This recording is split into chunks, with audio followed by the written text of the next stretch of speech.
So dear students, I welcome you all to today's session of the CMA Part 1 training course. And today the topic that we have to discuss is basically called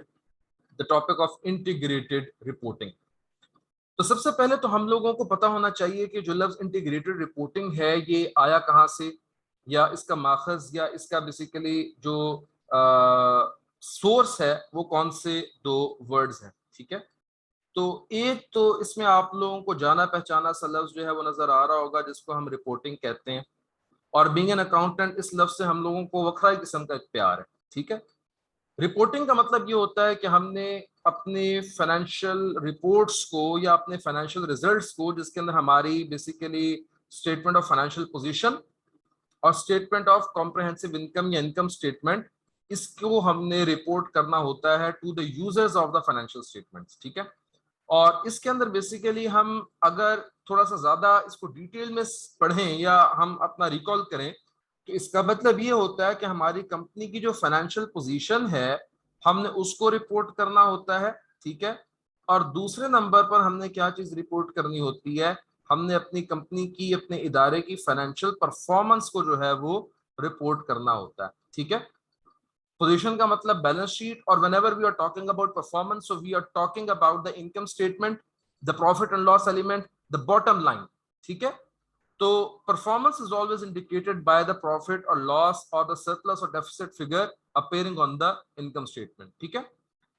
तो सवाल ये पैदा होता है कि फिर ये लफ्ज इंटीग्रेटेड इसके साथ क्यों है।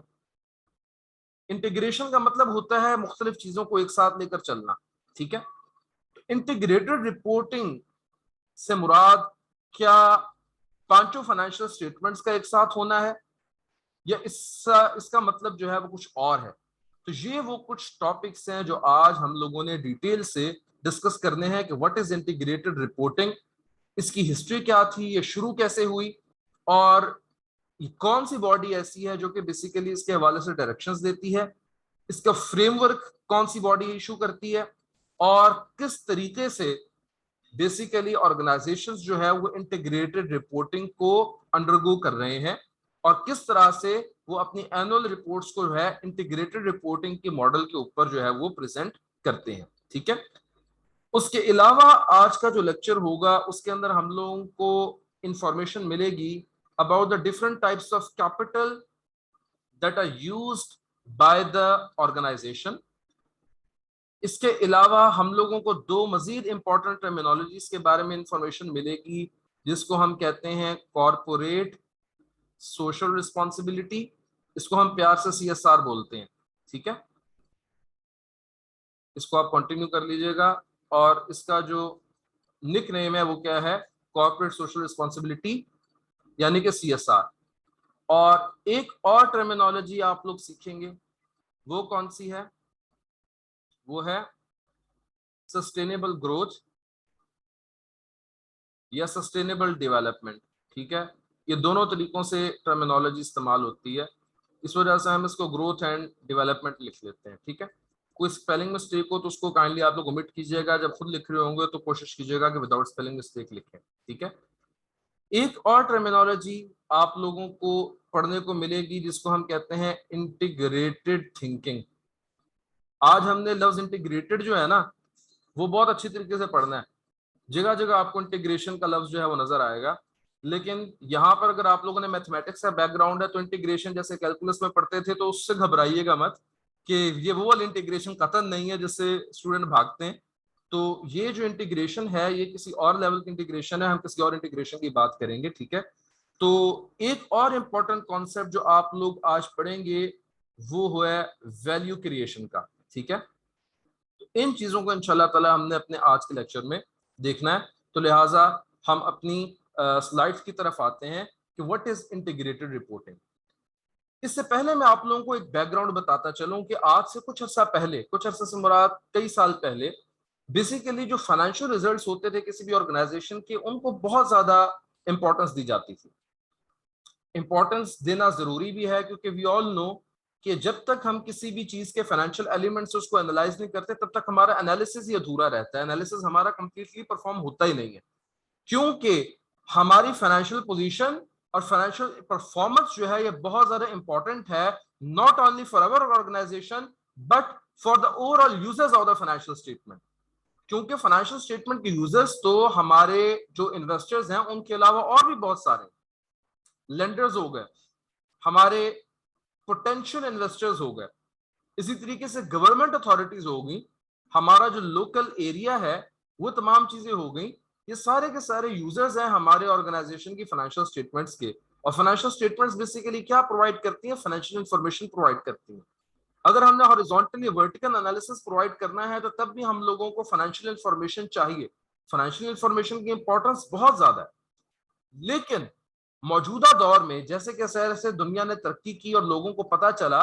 कि बेसिकली जो हमारी फाइनेंशियल इंफॉर्मेशन होती है that is dependent upon various things और various factors from the external environment and the internal environment of an organisation. बिल्कुल इसी तरीके से whenever we are talking about an organization, especially if you're talking about a company, तो हमारी जो company है इसकी एक लीगल एग्जिस्टेंस होती है और a company is always considered to be an artificial person, an artificial juridical person और एन आर्टिफिशियल जुडिशियल पर्सन, जिसकी हैसियत कानूनन बिल्कुल ऐसी ही है जैसी कि मेरी और आपकी है। तीन किस्म के पर्सन लॉ रिकॉग्नाइज करता है। एक नेचुरल पर्सन जैसे कि मैं और आप हैं, कि we are human born, we are the descendants of persons means individuals, human beings, so we are natural persons। इसी तरीके से लॉ आर्टिफिशियल पर्सन को भी रिकॉग्नाइज करता है कि person which is not naturally born person, यानी कि दो इंसानों की औलाद नहीं है, लेकिन it is a person by virtue of law, कि कानून उसे एक पर्सन रिकॉग्नाइज करता है, एक इंसान के तौर पे, एक पर्सन के तौर पे जो है कानून उसको रिकॉग्नाइज करता है। For example a limited company और अ कंपनी एलएलसी जिसको आप बोलते हैं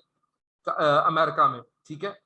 और तीसरे नंबर पर एक सुपर नेचुरल पर्सन है, फॉर एग्जाम्पल जैसा जन्नात या फरिश्ते, इस तरह की चीजें, ये सुपर नेचुरल क्रीचर्स होती हैं, ठीक है, सुपर नेचुरल पर्सन इसको कहते हैं। तो जैसे कि मैं और आप एक नेचुरल पर्सन है, इसी तरह एक कॉर्पोरेशन जो है that is also an artificial person. और तमाम पर्सन जो है, जितने भी लोग इस दुनिया में बस रहे हैं, उनके आपस में एक दूसरे के ऊपर भी हकूक है, राइट्स एंड रिस्पॉन्सिबिलिटीज हैं, और इसी तरीके से उनकी एक्सटर्नल एनवायरनमेंट के ऊपर भी हकूक हैं या राइट्स एंड रिस्पॉन्सिबिलिटीज हैं। लिहाजा लोगों को इस बात का एहसास हुआ कि अगर एक कॉरपोरेशन या एक इदारा इस सोसाइटी में, इस माहौल में, इस एनवायरनमेंट में ऑपरेट कर रहा है, तो इसको चाहिए कि अपने ऑपरेशंस की वजह से सोसाइटी एज अ होल को स्टेक पर कभी भी ना लेकर आए। इससे एहसास पैदा हुआ कि भाई ये जो कंपनीज हैं इनके ऊपर काफी बड़ी रिस्पॉन्सिबिलिटी आयद होती है एक्सटर्नल एनवायरनमेंट के हवाले से। और इसी तरीके से एक और चीज का लोगों को एहसास हुआ जिसको मैंने यहां पर लिखा था, सस्टेनेबल ग्रोथ।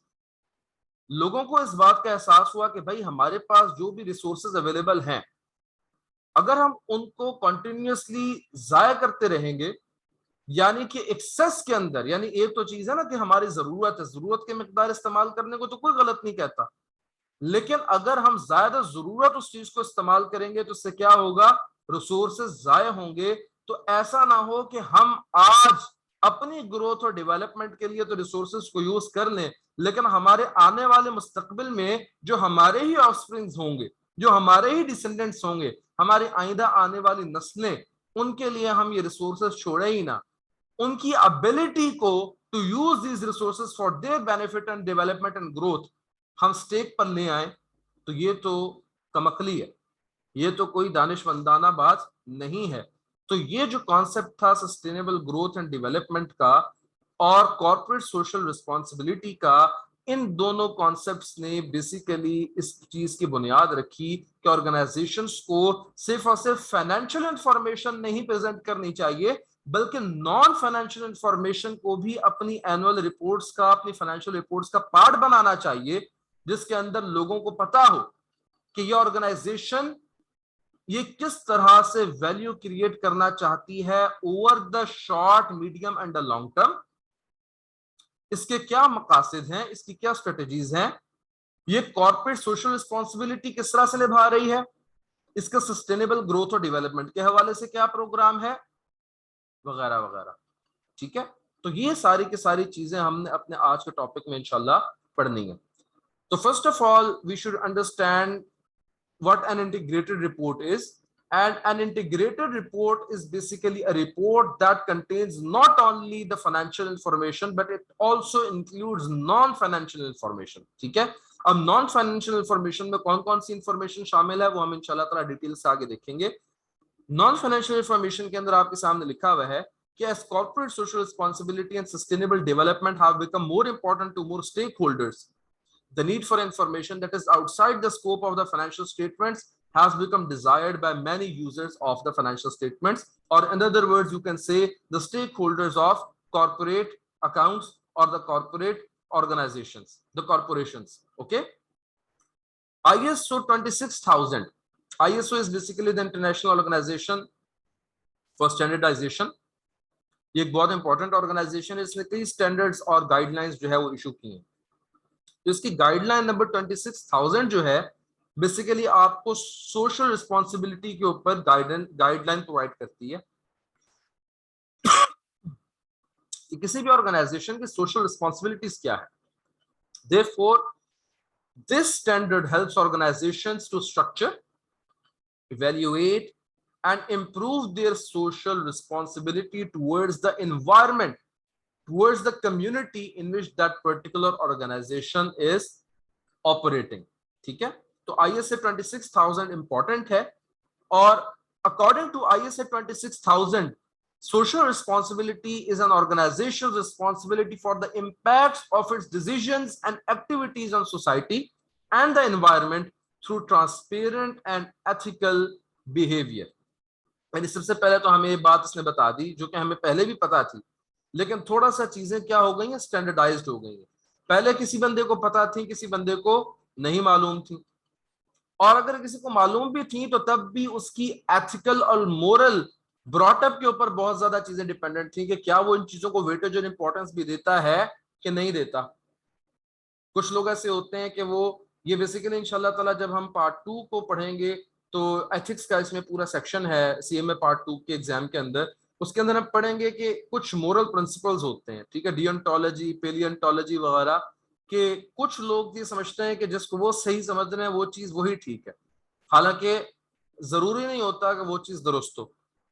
कुछ लोग ये समझते हैं कि जो चीज उनको फायदा दे रही है वो चीज ठीक है, यानी कि कहते हैं ना कि मोहब्बत और जंग में हर चीज जायज है, तो कुछ लोग इस तरह से समझते हैं कि जिस चीज से उनको फायदा हो रहा है वो चीज जायज है, वो चीज ठीक है, तो ऐसा जरूरी नहीं है कि दुरुस्त हो। ठीक है,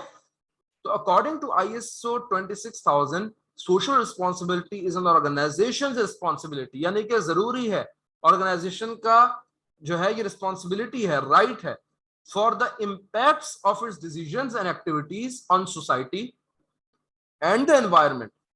through transparent and ethical behavior that, number 1, contributes to sustainable development including the health and welfare of society। अब सस्टेनेबल डेवलपमेंट की डेफिनेशन वही है जो मैंने थोड़ी देर पहले आप लोगों के सामने की थी कि using the resources for the development of the current generation in such a way that it compromises the ability of future generations to make their own development। ये सस्टेनेबल डेवलपमेंट नहीं है। तो सस्टेनेबल डेवलपमेंट क्या हुआ कि we make use of resources in an efficient way in such a way that our needs are also met without hurting or without interfering in the ability of the future generations to undergo their own development. ठीक है, तो इस तरीके से sustainable development इसी तरह ना, sustainable का मतलब है कोई चीज जो कंटिन्यू रहे। अब लेट्स सपोज एक ऑर्गेनाइजेशन है, जिस तरह हम टिम्बर इंडस्ट्री की बात करते हैं, अगर वो अपनी प्रॉफिटेबिलिटी के लिए या करंट जनरेशन की ग्रोथ के लिए लकड़ियां कांटे पे काटे जाए, और लेट्स सपोज $1 बिलियन प्रोजेक्ट भी किसी मुल्क के अंदर नहीं अंडरगो हो रहा कि ट्रीज प्लांट नहीं हो रहे, ठीक है, तो क्या होगा, एक दिन सारे के सारे ट्रीज खत्म हो जाएंगे, फ्यूचर जनरेशन ने क्या करना है, उनका तो जीना जो है वो महाल हो जाएगा।